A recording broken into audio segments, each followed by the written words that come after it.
NFC East, sitting at 2-0. Now, you would imagine that this game wouldn't be all that competitive, but as divisional matchups always go, this is actually quite a close game.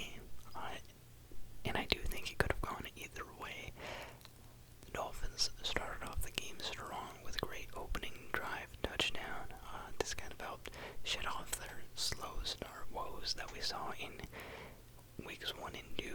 They had almost no offense the entire first half of those two games.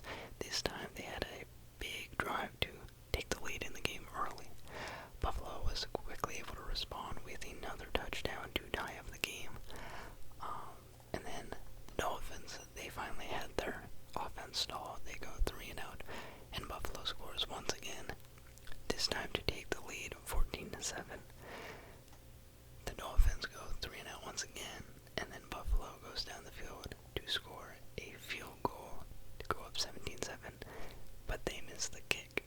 So that gives the Dolphins the spark that they need. They rally and score a touchdown to make it a tie game heading into the half. Once again, I feel like just like with the Patriots game, Dolphins really didn't look that good in the first half, but they somehow managed to stay in it to open up the second.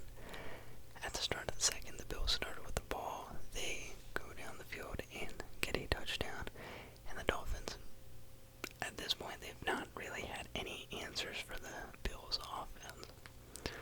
The Dolphins go 3 and out again, which you would think spells disaster for them in a game like this. They have done nothing to stop Buffalo thus far, and they keep going 3 and out. But the defense finally steps up and forces the Bills to punt on their next 2 drives. The Dolphins get it going eventually and score a touchdown to open up the 4th. And so the game is all tied up at 21 apiece once again. The Bills then get the ball, and they can't get it done. So if they've already punted twice, they're about to punt another time.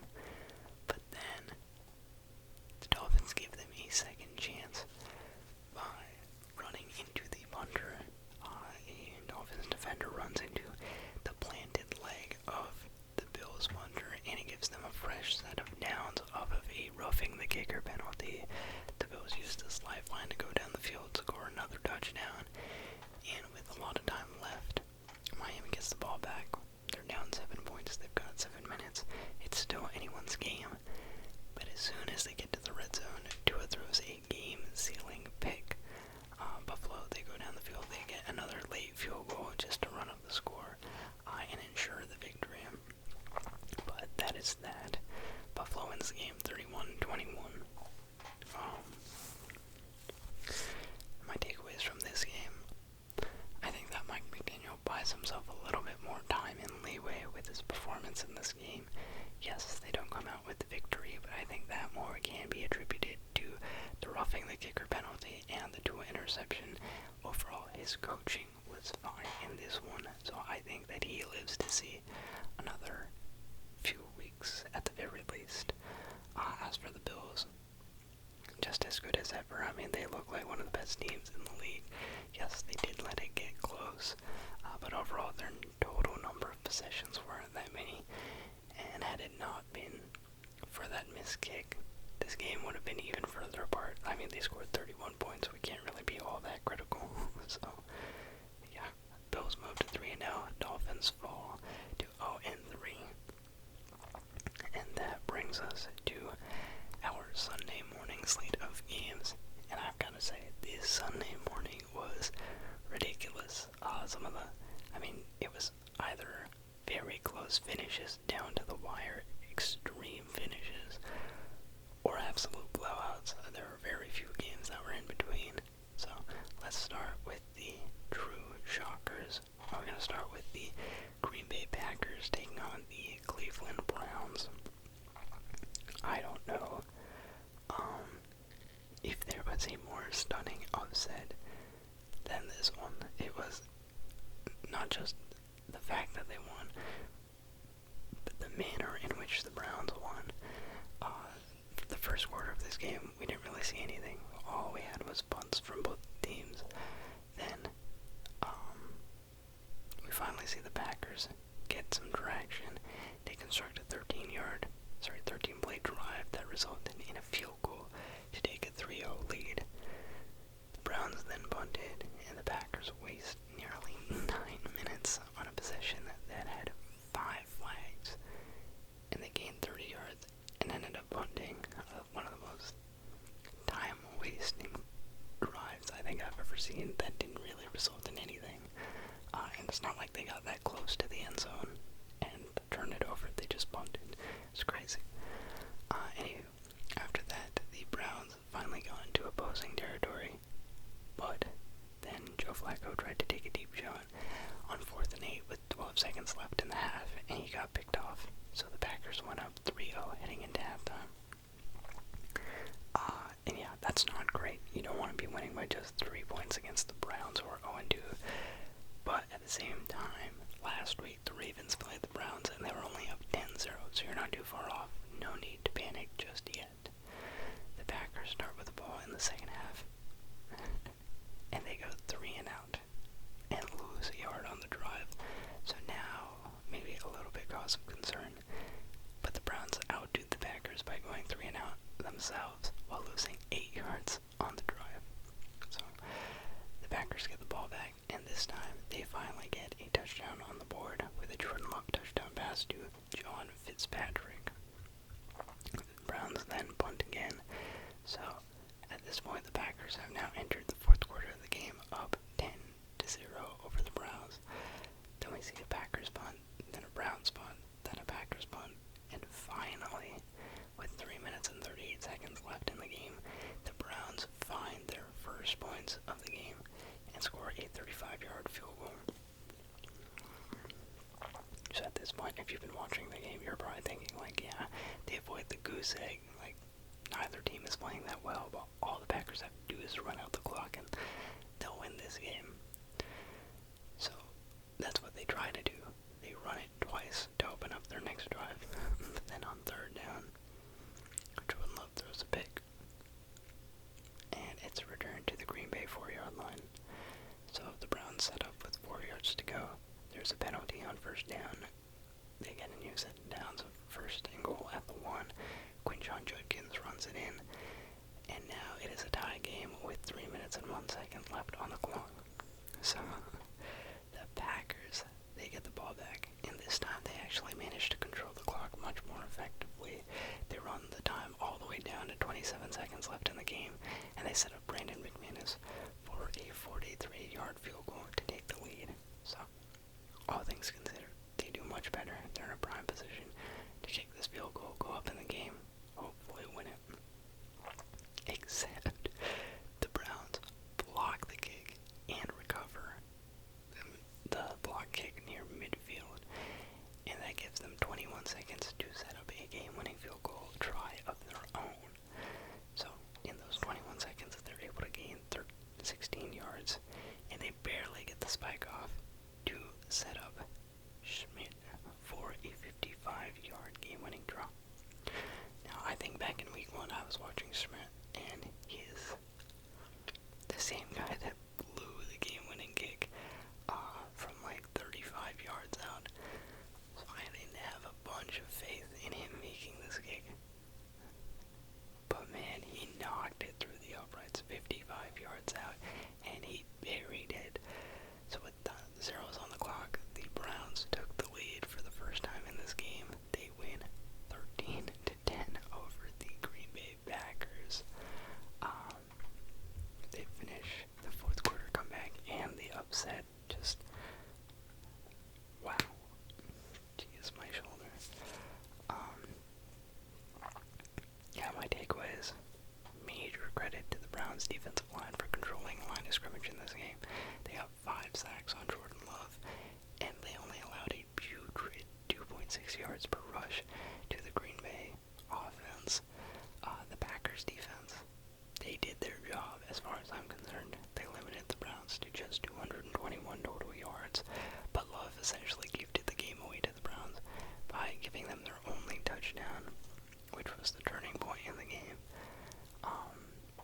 Packers overall, I would say one area they need to improve in is they need to be more disciplined.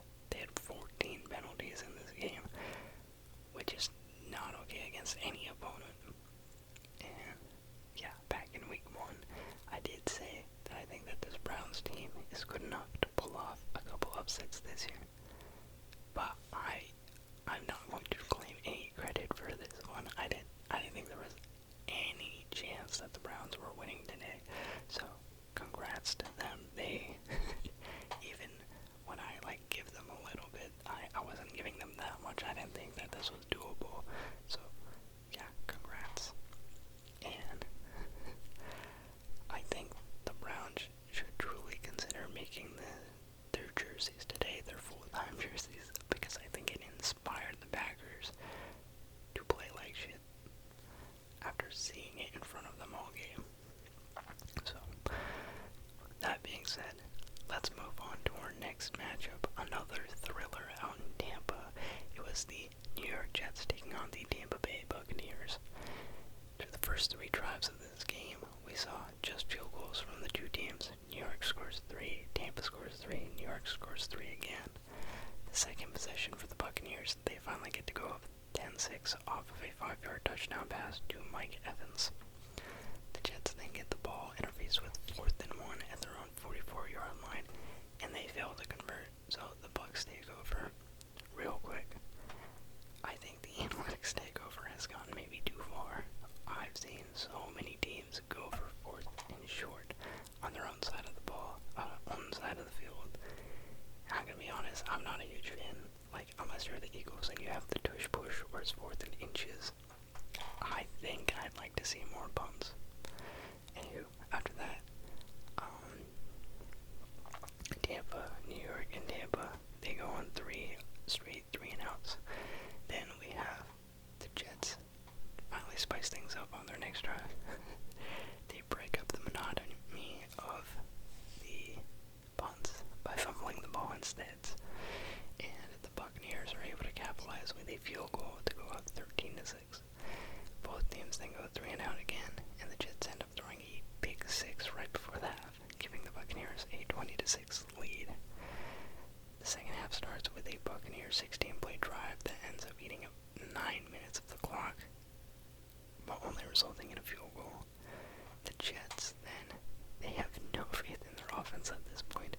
They already hit the desperation button, and so early in the fourth quarter,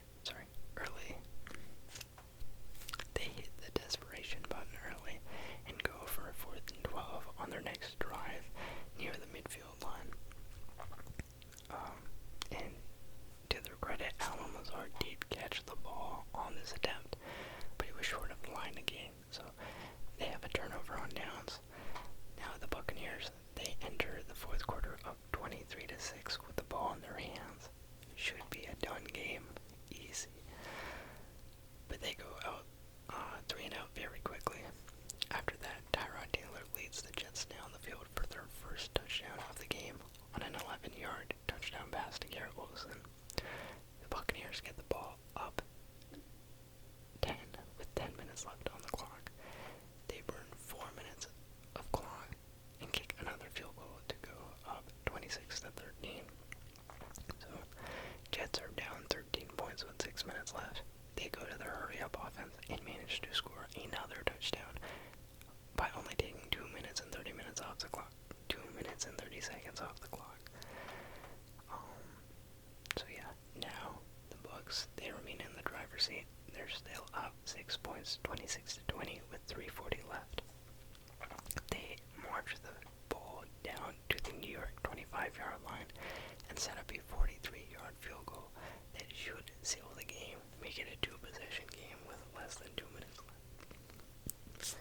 But no, instead, the Jets block the field goal. But not only do they block it, Will McDonald scoops it up and takes it to the house to give the Jets the lead for the first time since the early second quarter. So, at this point, the Buccaneers have been outscored in the fourth quarter by the Jets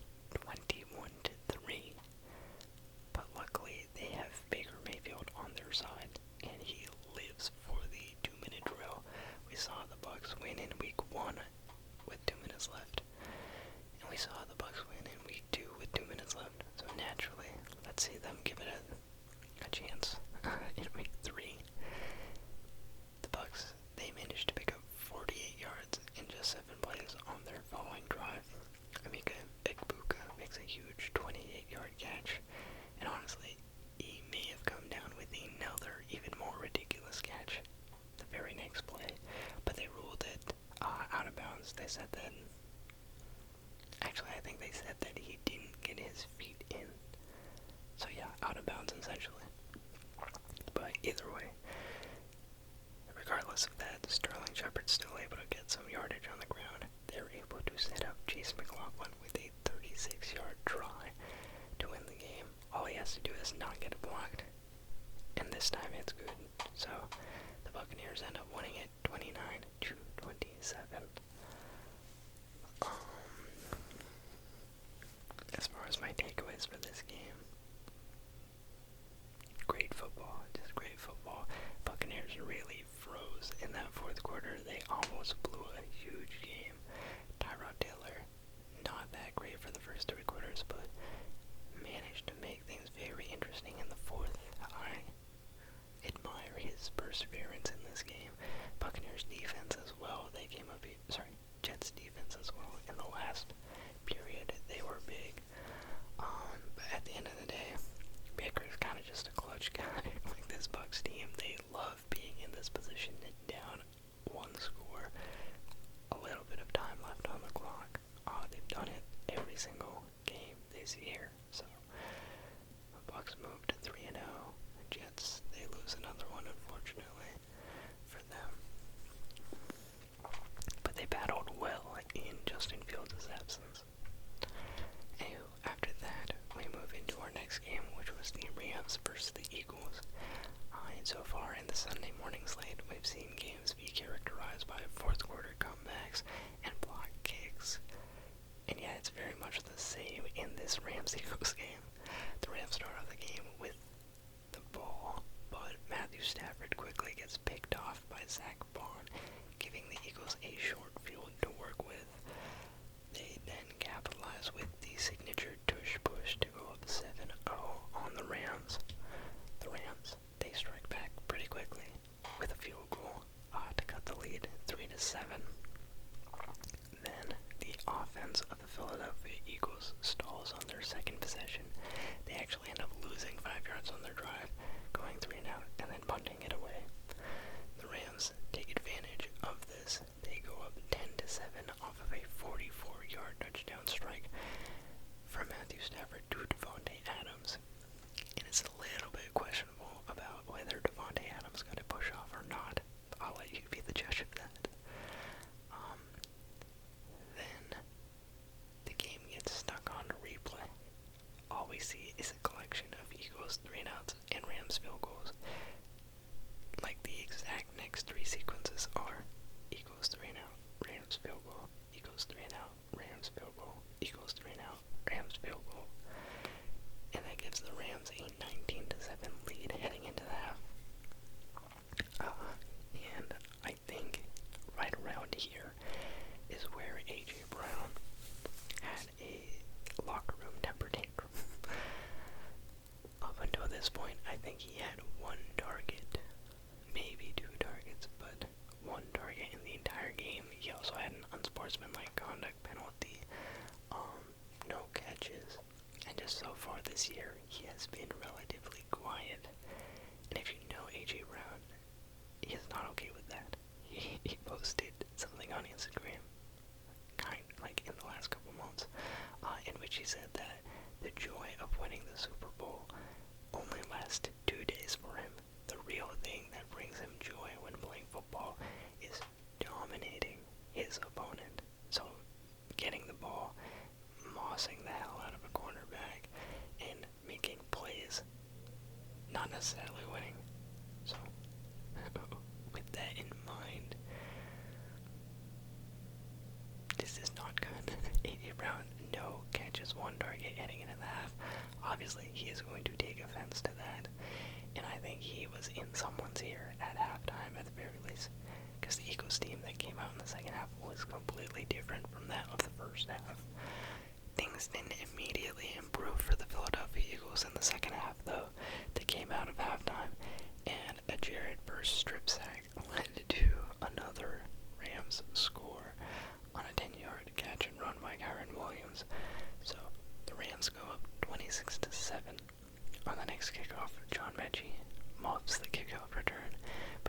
tries to recover it and returns the ball 13 yards up the field. And finally, A.J. Brown gets involved in the game. We see Jalen Hurts connect with him on a 38-yard grab along the sideline. And that sets them up nicely for a 33-yard touchdown catch and run by Dallas Goedert. The Rams field the ball up 26-14, but punt almost immediately after that. I think it was a 4-play drive. And then the Eagles managed to score again before the end of the quarter, and this time to the man himself, A.J. Brown. The Rams up 26-21 in the fourth quarter. They get cute with it, and they decide to go for 4th and 1 near midfield, but they fail to convert. And then the Eagles take over, ready to retake the lead, but they also go for it near midfield, and theirs was a 4th and 7. So that's kind of ridiculous, but they fail obviously. And then the Rams use the short field to their advantage to set up a Joshua Carty nice little 36-yard field goal to extend the lead. And the kick is blocked. They do not get to go up 29-21. Instead, the Eagles take over. They take it all the way down the field, enter under the 2-minute warning, and then they're faced with a 4th and goal at the Rams' 4-yard line. And so they run a play, and they get the ball to Devontae Smith right by the pylon. He's in. They take the lead. Then after that, they take the lead 27-26 with 1 minute and 48 seconds left in the game. Stafford, at this point, he leads the Rams in the 2-minute drill. He completes multiple passes to Buccaneers and one to Jordan Worthington, and he sets up the Rams with a 44-yard field goal attempt to win the game. Matthew Stafford ice-cold in the fourth. He has some of the most fourth-quarter comebacks and game-winning drives of any quarterback, so naturally, he puts them in a position to win the game. They kick the field goal, goes through the uprights. Rams win the game. You would think, but no, that's not what happens. Once again, special team blunder by the Rams. This time, it's Jordan Davis who manages to break through the line.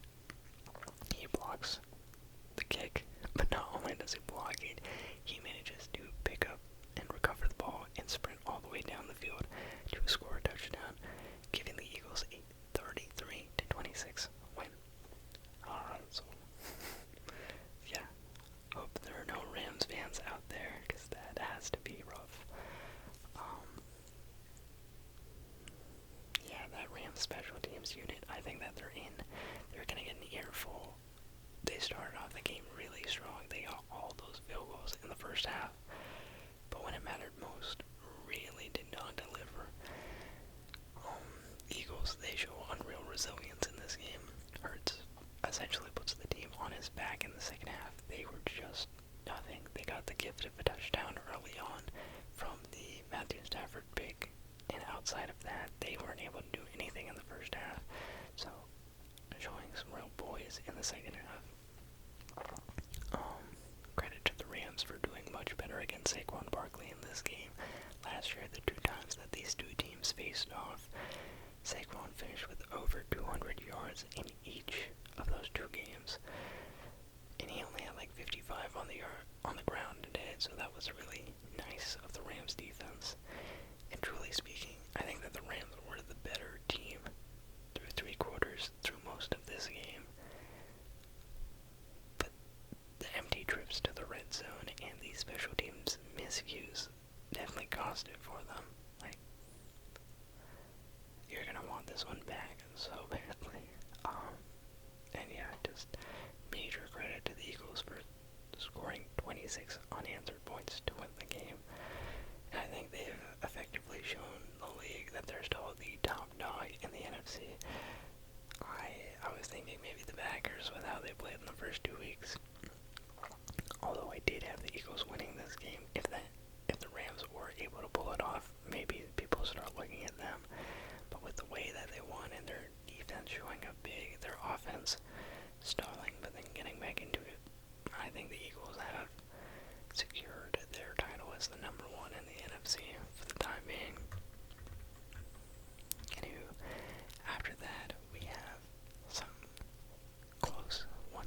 finishes. Not quite as exciting as those last three, but still very good games. We're going to start off here with the Texans versus the Jaguars.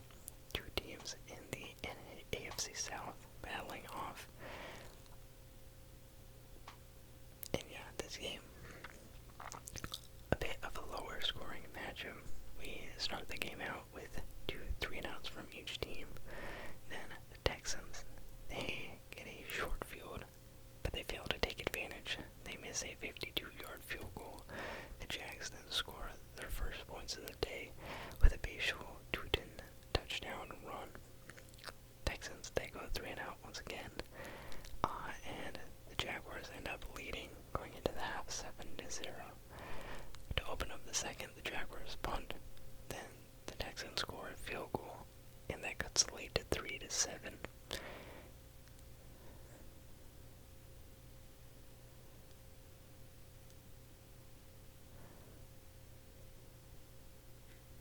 I definitely wrote something wrong here. I think I meant to say the Jaguars lead 7-0 heading into the second quarter. Because yeah, then the Jags punt, the Texans score a field goal to cut the lead to 3-7, and the entire rest of the second quarter is just punts. So we hit halftime, Jaguars up 7-3. They open the second half with another field goal, so now they are up 10-3. And the Texans punt, and the Jaguars, they miss another field goal attempt. So the game is now in the fourth quarter, Jags up 10-3. And C.J. Stroud opens up the fourth quarter with an interception. He was trying to go for Christian Kirk, kind of towards the left sideline, and it's really like a horrible interception. I don't know what he saw, or if Kirk ran the wrong route, but it's truly just not a good look. After that, both teams, they go 3-and-out, and then Trevor Lawrence, pays his respects. He gives the Texans with an interception to set them up near midfield. Then the Texans use just one play to connect C.J. Stroud to Nico Collins on a 50-yard touchdown pass, and that ties the game up 10-10. The Jags then go for it on 4th and 2 at midfield with 6:18 left in the game, and they fail to convert. This is what I'm talking about. I don't understand why every team suddenly feels the need to go for 4th and more than a yard around midfield. Like, yes, I get it that Dan Campbell and Dan Quinn maybe make it look cool, but if you don't have that level of offense, why do you attempt this? I don't know. I also just don't think that it's intelligent. I think that special teams is an important part of the game. Field positioning matters. You're giving your opponent a short field. I don't know. Anywho, it's a very boneheaded decision in my opinion, and I think it should have cost the Jaguars the game. But the Texans don't do anything with it, and the Jags end up forcing a fumble on Nico Collins, so it all works out in their favor.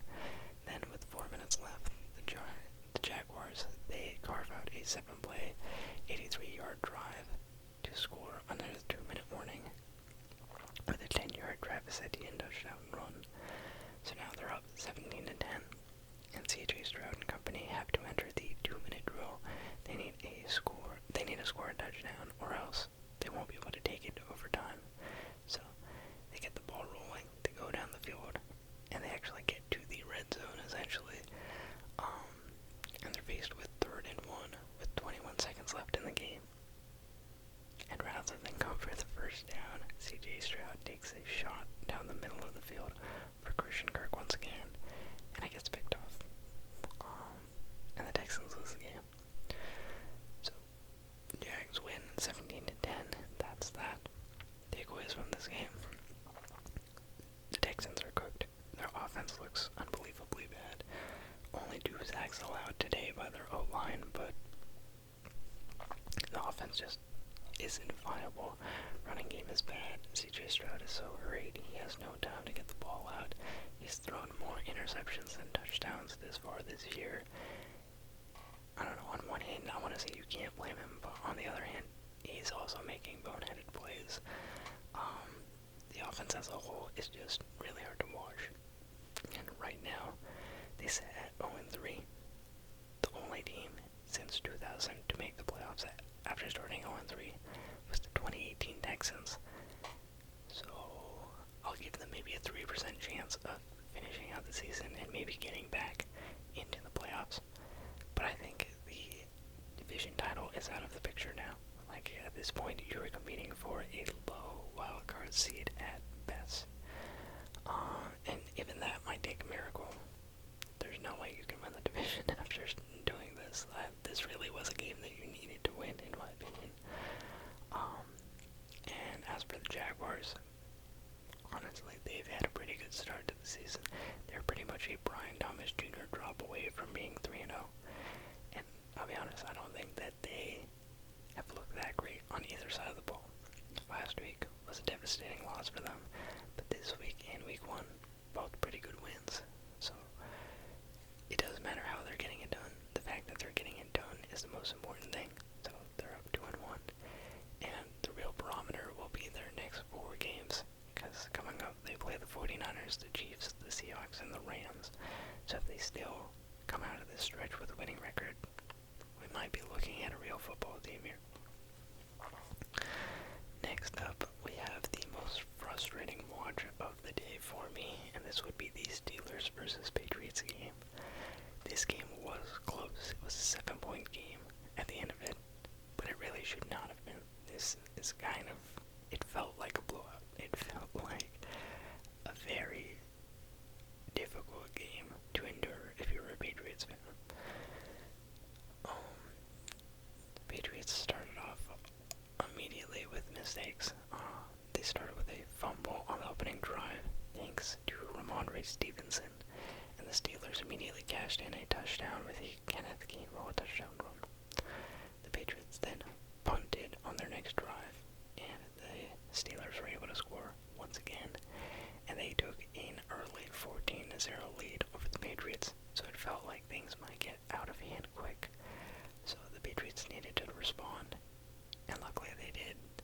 Drake May led a 9-play, 77-yard drive that resulted in a Hunter Henry touchdown. Then, on defense, the Patriots defense got a much-needed 3-and-out out of the Steelers offense, and the Patriots took over on offense again. Heading into the half, the Patriots, they had a 17-play drive that lasted 7 minutes and covered 92 yards of the field.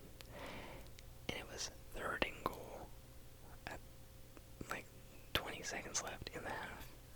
And Drake May had his pass tipped at the line of scrimmage by Cameron Hayward, and it got intercepted in the end zone. So the Patriots come up empty on that drive. Steelers stay up 14-7 heading into the half. We come out of the half, and Aaron Rodgers immediately gets picked off by Robert Spillane, which sets up the Patriots very nicely at 1st and 10 at the 11-yard line of the Steelers. So we just need 11 yards, and we can score a touchdown and get back into this game, which we ideally already should have tied up before halftime. We pick up 9 on the first play, and on the second play, Ramondre Stevenson gets the carry, and he fumbles the ball again. And this time, he fumbles it into the end zone, and they recover it in the end zone. So it's a touchback. And so, yeah, after that, the Steelers, they take over on offense, and they fail to do anything. They go 3-and-out. So the Patriots defense is at least doing something to keep the game manageable. Patriots offense gets the ball again. They learn their lesson. Ramondre Stevenson no longer on ball carrying duty, but Antonio Gibson decides, I'm going to fumble the ball too in solidarity with my brother Ramondre. So he fumbles the ball, and that marks 3 straight drives in which we've had a turnover. After that, Steelers get the ball once again, and once again the Patriots defense holds them to 3-and-out. So the Patriots really need to do something at this point. They've gotten bailed out by their defense so many times that their offense is absolutely, for lack of a better word, shitting itself. They finally get back into rhythm. They get a 15-play drive that goes 88 yards, nearly 9 minutes in length, and it results in another Hunter Henry touchdown. So the game is tied at 14 apiece. The Patriots defense then manages to hold the Steelers to another punt, and they get the ball, and they go down into field goal range, and they can very likely take the lead. But on a play that's well covered, oh my god, Drake May feels the pressure collapsing on him, and he kind of bails. He starts going off script and tries to turn it, and he just gets tackled from behind. Ball comes out. Steelers recover it. Another fumble. And yeah, this time, Patriots defense can't hold up. Steelers offense finally wakes up after like 5 straight punted drives, and Rodgers leads them down the field, and they score on a Calvin Austin touchdown. Patriots, they get the ball back, down 7 points with 2 minutes and 14 seconds left. We get to see Drake May enter the 2-minute drill, and the Patriots actually do a really good job. Drake May is executing very nicely.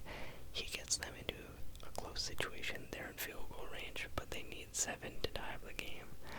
They end up at 4th and 1 at the Steelers' 28-yard line, so not too far from the red zone. And on 4th down, Drake May completes the pass to Demario Douglas, and it looks like he's just slightly short of the goal line, but he instinctively catches it and then goes backwards 2 yards and then gets tackled. So, I don't know if he dove forward. Yeah, he's a tiny guy, but maybe he manages to just barely get it. But the backwards maneuver, it seals the game. Patriots lose. And yeah, that's it. So, my takeaways in this game. The Patriots offense definitely shot itself in the foot here. They should have won this game, in my opinion. Their defense played really well. Outside of the first 2 drives, they completely shut down the Steelers. It felt like, even though the Patriots offense turned the ball over 5 times, and yeah, those 5 turnovers were pretty crucial because you left at least 17 points out on that field. You had 2 red zone turnovers and another drive or 2 that could have ended in field goals, to be honest. And yeah, I know that last week Ramondre Stevenson came up huge in the game, but I think I'm ready to not see him anymore. He reinstated some hope last week, but this is the kind of game that really, it makes my blood boil when it comes to Ramondre Stevenson. He's been very inefficient in the past, and this is not the first time I think that we've lost a game because he can't hold on to the football. Led the league in fumbles last year with 7. I think that he really needs to ride the bench for a while after this one. Let's give Tre'Veon Henderson some time to develop. I don't know. This is disappointing by Ramondre. As for Drake May, I thought that he played a fantastic game, to be honest. Picked up first downs with his legs, made timely throws, looked very accurate. Pretty much the entire game, he played well, except for that one play in which he held onto the ball way too long. Should have either thrown it out of bounds or, I don't know, done something else. He looked very much like a flustered Caleb Williams on that one play, and it cost them. So,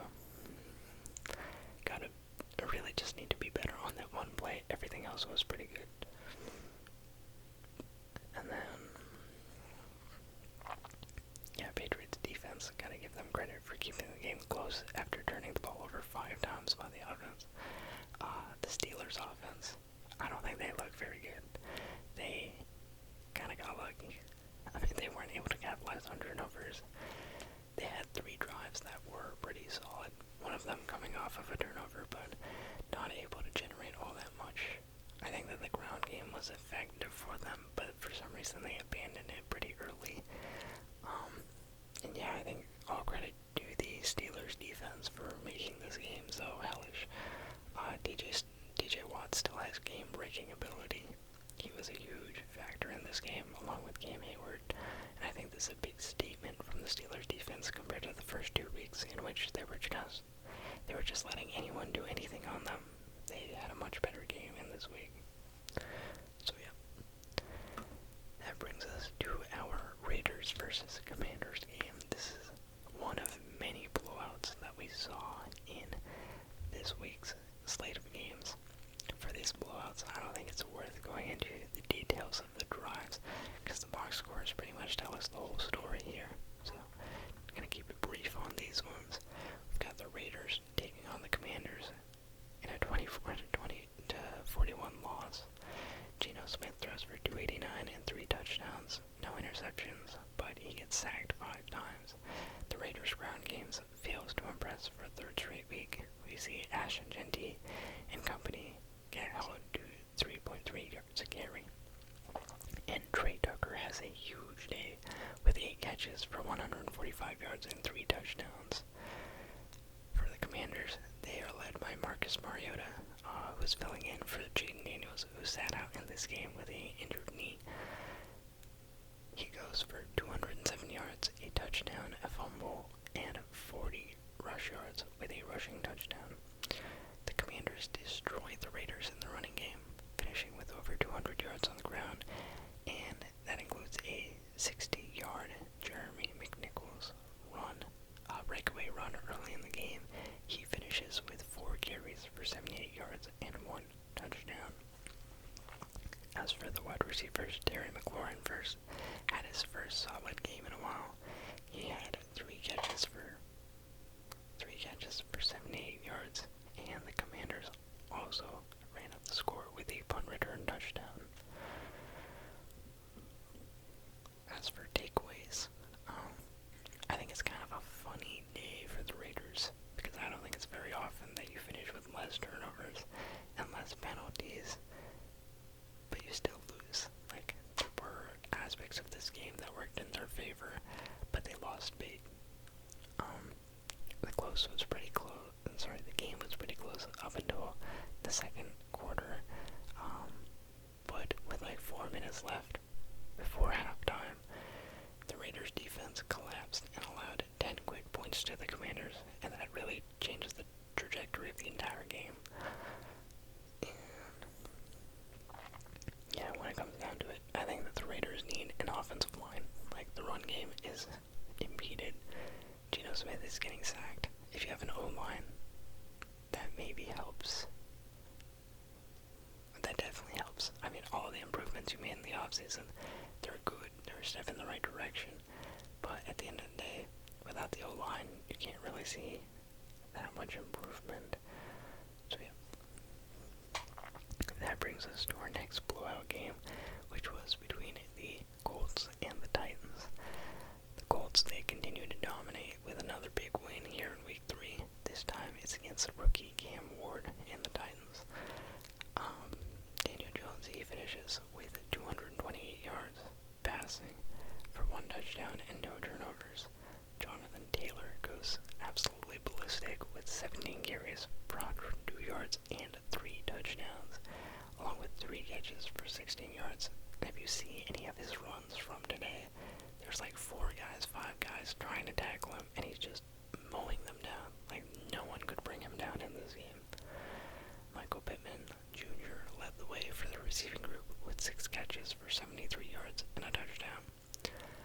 As for the Titans, rookie Cam Ward, he finished the day with 219 yards passing for 1 touchdown and 1 interception. His line technically has been getting better every week. They allowed 6 sacks in Week 1, 5 sacks in Week 2, and only 4 sacks in Week 3. So they're progressing. The running game by the Titans, very uninspiring. Tony Pollard leads the way with 16 carries for just 45 yards and a touchdown. And Jake Okonkwo leads the receiving group with 5 catches for 66 yards. My takeaways from this game: honestly, the Colts look legit. I didn't have a great time believing it. Just because who could have predicted this, but there's no denying it. They look amazing, and they have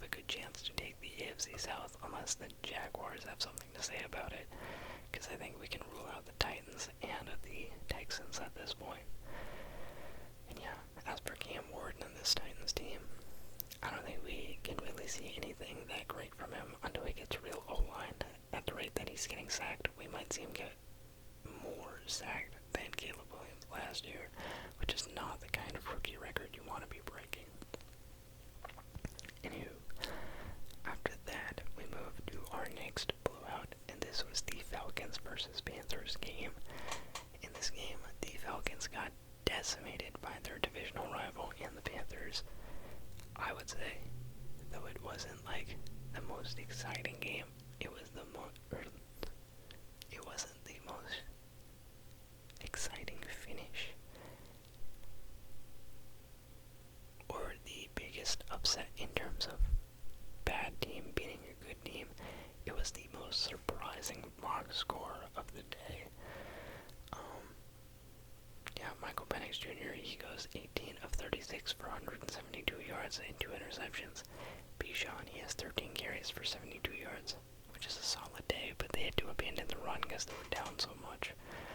Drake London, he has 5 catches for 55 yards on 8 targets. As for the Panthers, Bryce Young goes 16 of 24 for 121 yards and 8 rushing yards with a rushing touchdown. Chubb Hubbard goes 17 carries for 73 yards, and Ted McMillan finishes the game with 3 catches for 48 yards. In this game, both teams managed to lose the fumble. And my takeaways here, just a bad game for the Falcons, all turnovers and missed kicks. They get rid of Younghoe Koo after his game-winning miss in week 1. They go with Parker Romo, and yeah, he misses both kicks today. They don't get any points. Goose-egged by the Carolina Panthers of all teams. They lose 30-0. It's kind of disgraceful. The Panthers, their offense wasn't amazing. They only had 224 yards of offense, but they also just didn't need to do that much. They benefited from short fields and a pick six. They did all they had to, and they got a big win. The Falcons, they are so bipolar. I don't know how to ever gauge them. It's weird to me that the Falcons and the Panthers after 3 weeks have the same record, because they've just played 2 very different types of football thus far. Through the first 2 weeks, the Falcons, they dominated against the Vikings, almost beat the Panthers, and then they get blown out by the Panthers. Almost beat the Buccaneers, then get blown out by the Panthers, whereas the Panthers, they just didn't look very good. And now, technically they're trending in the exact correct direction. They went from blowout loss to fourth quarter comeback that they couldn't quite complete to blowout win. So maybe the Panthers will just be good from here on out. I don't know. But definitely a lot to be happy about for Panthers fans seeing this game ride this high for as long as possible. Anyway, after that we have our battle of the backups. We have the Bengals versus the Vikings, Jake Browning versus Carson Wentz. Man, oh man, was I wrong about how this game was going to play out. I thought that 2025 Carson Wentz was going to be unplayable, unwinnable, and Jake Browning would get the best of him. I could not have been further from the truth. Browning has a horrible day once again. He goes 19 of 27 for 1 touchdown and 2 interceptions. Samaje Perine leads the rushing game with 4 carries for 21 yards. I think that Chase Brown had 10 carries for 3 yards in this game. Jamar Chase, he finishes with 5 catches for 50 yards. And in this game, we saw 5 different Bengals players fumble the ball. Only 3 of them were recovered by the Vikings, but still, 5 fumbles is insanity. Carson Wentz, for the Vikings, he is filling in for an injured J.J. McCarthy. He goes 14 of 20 for 173 yards and 2 touchdowns. Aaron Jones, he is also out with injury. Jordan Mason has a huge day in his absence with 16 carries for 116 yards and 2 touchdowns. He, by the end of this injury stint for Aaron Jones, could very well just be the lead back of this backfield. And then you have Justin Jefferson, who finished with 5 catches for 75 yards. Both quarterbacks in this game, they get sacked 3 times. Alright, so my takeaways from this game, I think now the Bengals season is like officially over. Like last week with the win, sloppy win, but maybe you had like a little bit of hope that Jake Browning and company could keep you guys afloat in case Joe Burrow somehow managed to like nail the 3-month timeline, turn around and be back for the playoffs or something like that. But in all honesty, you guys couldn't even make the playoffs when Joe Burrow was healthy, so there's no way that the Bengals can do it without him being healthy.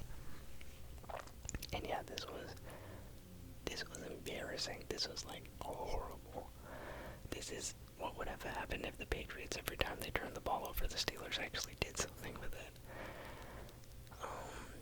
And yeah, I think that Jake Browning needs to head to the bench, and they should activate Desmond Ridder. I know that they signed him. He's got to be better than this.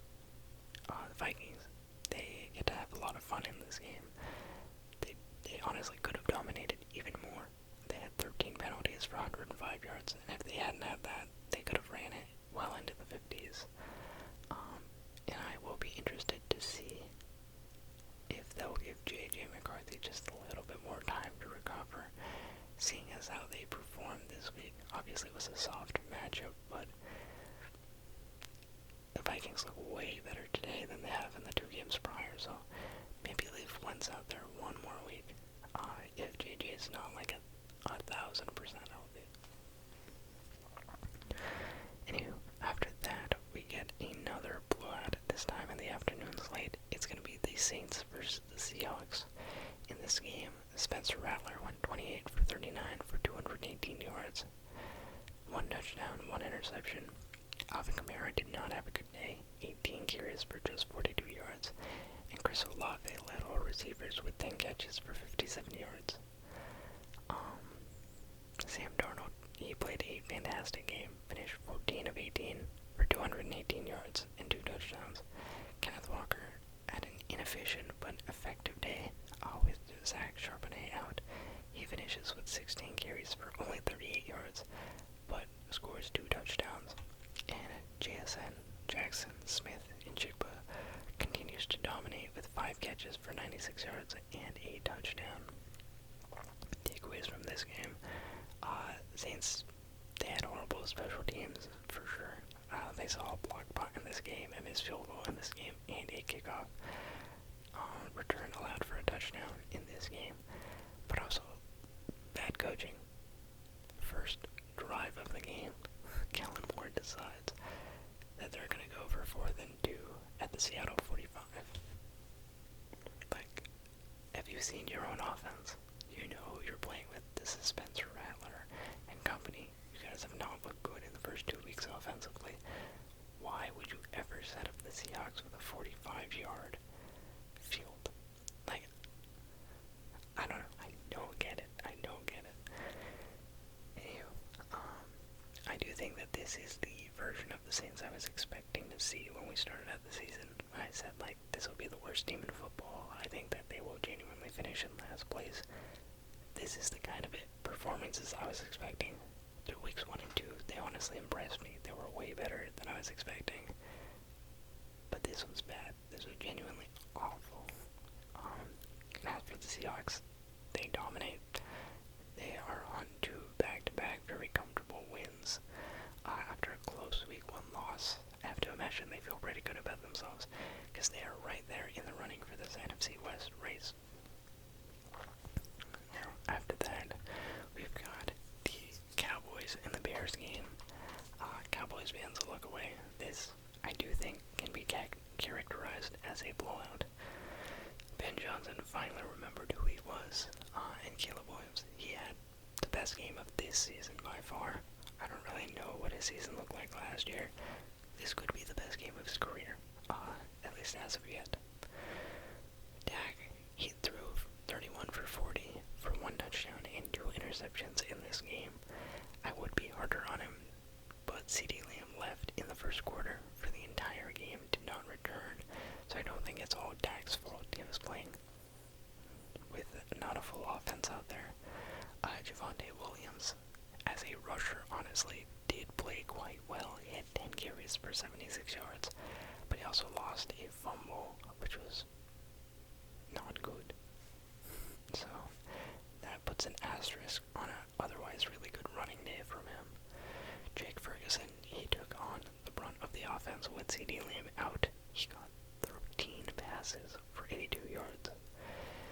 As for the Bears, Caleb Williams, marvelous day for him. He has 19 of 28 passing for 298 yards and 4 touchdowns. Great thing to note here, he took 0 sacks in this game. DeAndre Swift, he has another inefficient running game with 13 carries for 33 yards. And Luther Burden III led all Bears receivers with 3 catches for 101 yards and a touchdown. Takeaways from this game. The Cowboys are so cooked on the defensive side of the ball. Week 1, couldn't do anything against the Eagles in the first half. Week 2, you let the Giants almost score 40. And then this week, got the Bears, the best that they've looked all season.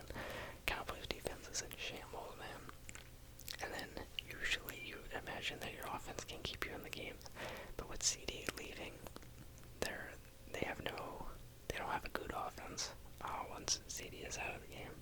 Even though they have George Pickens was part of why they weren't doing it as well. He has a bobbled pass that turns into a pick. I don't think that the Pickens-Dak connection has been as good as I was expecting 3 weeks into the season. But yeah, even with the turnovers in this game, I don't think if you're the Cowboys, you can really just blame the turnovers. They threw an interception on their last 3 drives straight. 2 from Dak, 1 from Joe Milton. I believe it was Joe. Yeah, it was Joe Milton. But they were already losing 24-14 before any of that happened. So you were already down. Like, it's not just the interceptions. Yeah, the Cowboys, I think that they need CD back desperately before this revenge game. Micah Parsons is going to be out there with a chip on his shoulder. If they want any chance of competing, they need CD back. Otherwise, it's going to be a wipe. And the Bears, they finally get an inspiring win. Start off 0-2, got humiliated by the Lions, but you go out there, get a giant win against the Cowboys, and Caleb Williams balls out. So, it's a promising day from the offense, big bounce back. You finally get a glimmer of hope. Next up, we've got 3 games left. 2 of the afternoon games that were kind of close, and then the Sunday night football game. First up, Cardinals versus 49ers. San Francisco barely makes it out of this game with the win against the Cards. We've got backup Mac Jones getting the start once again for Purdy. In this game, Kyler Murray goes 22 of 35 for 159 yards and a touchdown. Trey Benson, he led the backfield after James Conner had to leave the game on a stretcher. He had 10 carries for 42 yards. Marvin Harrison Jr. ironically led the Cardinals receivers with 3 catches for 44 yards, though I think he had a day to forget. As for the Niners, Mac Jones goes 27 for 41 for 284 yards, a touchdown, and a pick. CMC, he has 17 carries for 52 yards on the ground, but through the air he has 10 catches for 88 yards. And Ricky Pearsall, he finishes with 8 catches for 117 yards, leading the 49ers. This game was a defensive battle, very low scoring, entered the 4th quarter tied at 6-6. Both teams nearly had a safety. In fact, they do get the safety.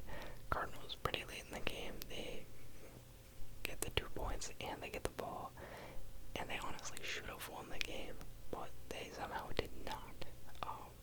To the 49ers, they managed to survive the Purdy-less era, stay at the top of the NFC West, which is very close. And Cardinals. I don't think it's all Kyler Murray's fault. I think if you watch this game, yes, obviously James Conner goes out with injury, but there were throws that Kyler Murray made that were very good throws that were in the hands of his receivers or his running backs, and they just flat out dropped it. I'm talking about Marvin Harrison Jr., Imani, DeMarcado. These guys, they just they really sold in this game. Cardinals could have won this game really easily if those guys had just stepped up in those moments. And yeah, Kyler, I don't think had a great game, but I think it's more than just him. I think it's the people around him, really, who have been letting him down. And yeah, even though all of these teams in the NFC West are above 500, I want to say the Cardinals are by far the most fraudulent. They're at 2-1, but they've beat the Panthers and the Saints. Whereas the Seahawks, they look legitimately good. The Rams look legitimately good. And the 49ers, with a backup, they just beat you. So I don't know. Anywho, after that, that brings us to the Broncos versus Chargers game. This was a very close game to determine who would be in charge of the AFC West. You've got the Chargers at 2-0 heading into this game. Broncos at 1-1. Broncos get the win. They're in the lead. Chargers get the lead. Get the win. They continue to control it. Monix, he had a great day connecting with Cortland Sutton, but not with anyone else on that offense. He finished with 14 catches for 25 yards, 14 of 25 passing for 153 yards and 1 touchdown. J.K. Dobbins picked up 83 yards on 11 rushes, very effective. And Cortland Sutton had 6 catches for 118 yards and 1 touchdown. Herbert, on the other hand, finished with 28 of 47 passing for 300 yards, 1 touchdown, and 1 pick. Amarian Hampton led the backfield after Najee Harris had to be carted off the field. He finished with 19 carries for 70 yards and a touchdown. And Quentin Johnston led the receiving group once again for the Chargers with 6 catches for 89 yards. Takeaways from this game. It was a very strange game. The Chargers ran 80 plays on offense, whereas Denver ran 48. The Broncos picked up 9 first downs in this game, whereas the Chargers picked up 20 more first downs. The Broncos, they stayed in it with the turnovers.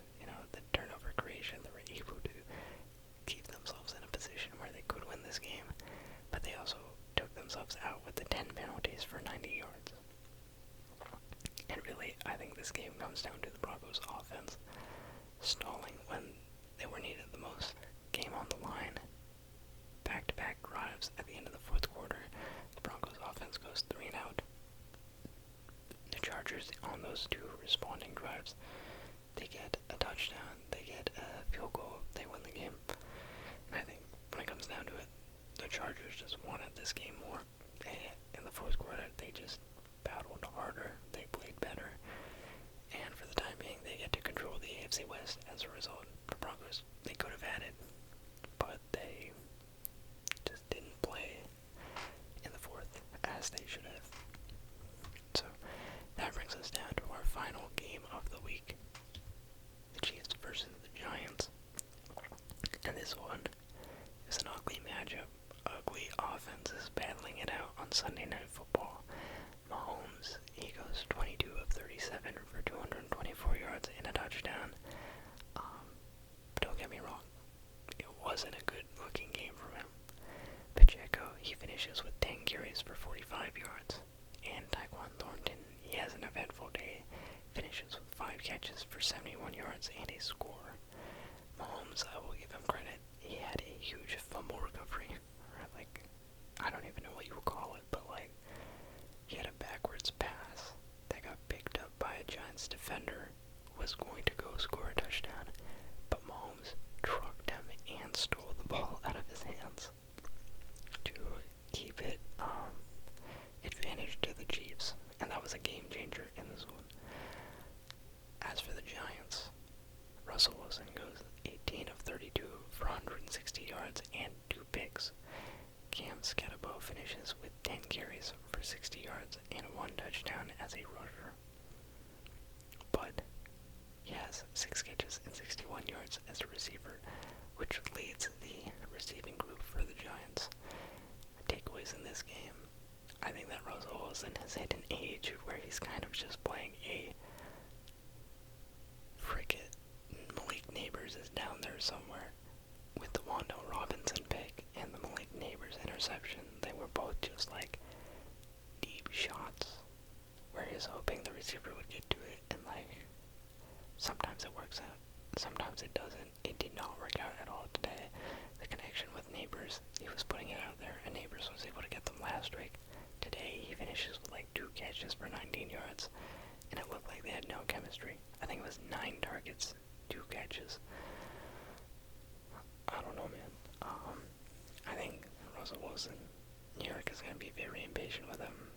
The broadcasts are already talking about, like, when's the right time to put in Jackson Dart. You don't want to put him in and then have him get crushed by good teams. I say, play it out till week 10. You're not making the playoffs. It doesn't matter. Get through all the hard opponents. Then maybe put in Dart. But, yeah, it doesn't matter. You're going to lose games anyway. Who cares? On the other side, I think that Cam Scatterbo did shine today. He was the only bright spot on the offense. He looked really good. I think they need to get him more touches, and I think the fan base really likes him. Him and Malik Neighbors, the only 2 things to be hopeful about until, I guess, Jackson Dart enters the lineup. As for the Chiefs, I think that they looked pretty horrible. I think in the first half, there were some easy missed throws. Patrick Mahomes kept throwing it backwards behind the line of scrimmage. They could have had 2 plays go very south, go very poorly. And luckily they didn't. And yeah, I think that the Chiefs' offense so far this year has just looked bad. Like, they will play pretty poorly for a lot of the game, but then they have a couple magical plays in which it allows them to stay in the game. Tyquan Thornton at the end, it was crazy. They threw it up to him, he didn't catch it. They threw it up to him again and he got it. Like, obviously they were already in the lead with that. But it's just those kinds of things where, like, Patrick Mahomes will make a crazy throw. It'll end up way down the field. And it makes you forget about how bad some of the simple stuff at the beginning of the game was. Like, don't get me wrong, they won this game. They moved to 1-2, but they just don't look very good. And they have the Jags, the Lions, and the Ravens in their next 3 games on that order, but those are 3 kind of tough opponents. At least the Lions and the Ravens. The Jags, maybe not. Maybe they're just gonna roll them, but is there a world where we see the Chiefs open up the season 2-4? Like, what would that look like? What would that hold for the season? I don't know. Anyway, that is all. Thank you for watching. If you enjoy content like this, feel free to like, comment, and subscribe. I'll be putting out more videos as the weeks progress. And yeah, thanks for watching. I will see you